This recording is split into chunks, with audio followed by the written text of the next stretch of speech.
Na dnešní díl Olympia Fashion TV jsem se opravdu těšila. Jako každá žena totiž miluje kabelky. A dnešní díl bude kabelkám doslova zasvěcen. Protože kabelky prostě potřebujeme. A někdy je velmi zajímavé, co v nich nosíme. A co ty, Olí, co v nich nosíš? Chcete to opravdu vidět?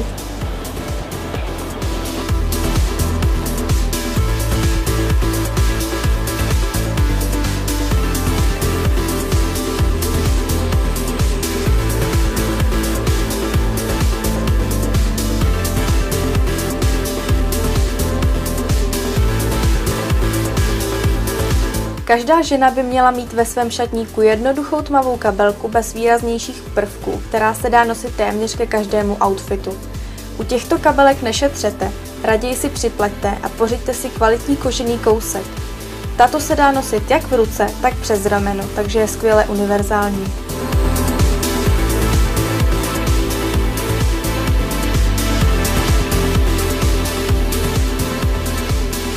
Tato menší kabelka lesklého vzhledu se hodí určitě jak na party, tak na rande, kde určitě nezůstanete bez povšimnutí.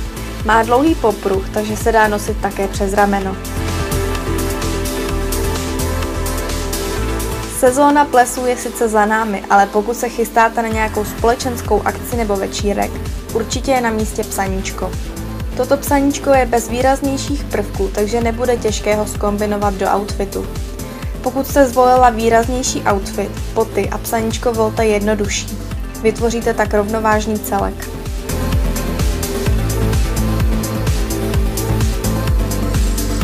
U vybírání cestovního kufru buďte opatrní.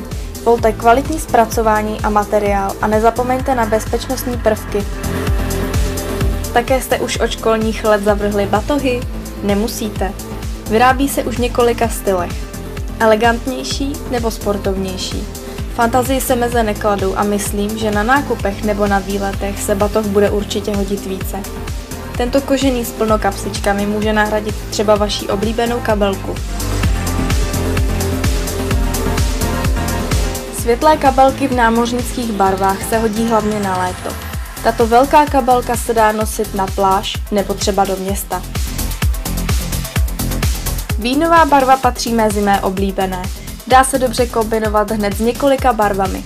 Nejlépe však s bílou a černou. Pokud tuto kabelku zkombinujete například s bílými kalhotami a košilí, vytvoříte tak letní casual outfit. U všech kabelek si dávejte pozor na detaily. Pokud má kabelka například stříbrné, barvu šperků volte do stejné barvy. Dobře, malé kabelky pořád nosit nemůžeme, takže jsem pro vás vybrala tuto velkou kabelku, do které se vám vejde všechno. Má velké uši, takže ji můžete nosit přes rameno. Několika odvážných žen jsem se zeptala, co v kabelkách nosí právě oni. Neříkejte, že vás nikdy nenapadlo, co sebou nosí ostatní ženy.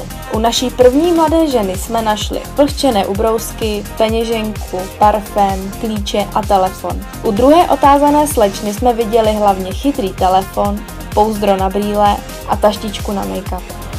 Tak už víme, jak vybírat kabelky a my se na vás Pavlínou zase těšíme příště. Ahoj!